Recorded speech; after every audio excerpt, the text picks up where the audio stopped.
When a woman feels alone, even with her man. Loneliness isn't always about being physically alone. Sometimes it's lying next to someone every night and feeling like they're miles away.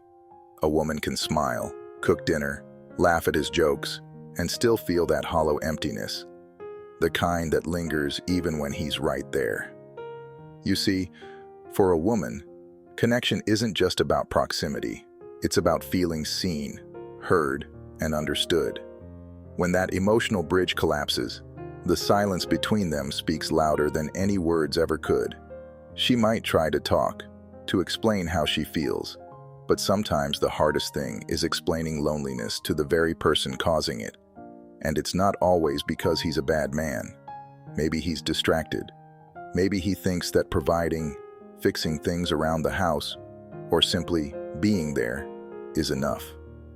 But what he doesn't realize is that a woman's heart craves more than presence. It craves partnership. She needs to know her thoughts matter, her feelings are valued, and her vulnerability is safe. But when her words are met with indifference or irritation, she learns to hold them back.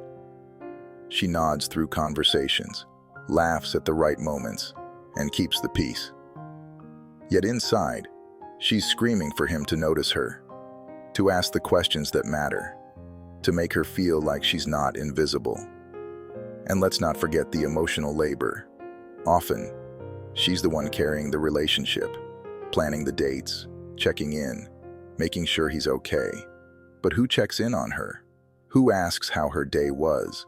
Not out of routine, but because they genuinely want to know. It's a slow erosion. One day she wakes up and realizes that the man she once felt so deeply connected to is now just someone she shares a space with.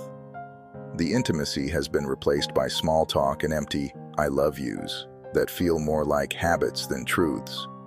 And you know what's even harder? The guilt. She tells herself she should be grateful. He's not cruel, he's not unfaithful, but that doesn't mean she's not lonely. Emotional neglect doesn't always come with bruises or loud arguments. Sometimes, it's the quiet withdrawal that hurts the most. But here's the thing. A woman who feels alone in her relationship will eventually start searching for that connection elsewhere. Not necessarily in another man, but within herself. She'll build walls. She'll pour her energy into her work, her friends, her hobbies. And before he even realizes it, the woman who once gave him her whole heart will become a version of herself he no longer knows. Because a woman will fight for her relationship, she will. But she won't fight forever. Eventually, she will stop begging to be chosen, and she will choose herself instead. And that moment, that's when she knows loneliness isn't something she has to live with. Do you agree with me? Please drop a yes if you do, and follow me to see more videos. God bless you.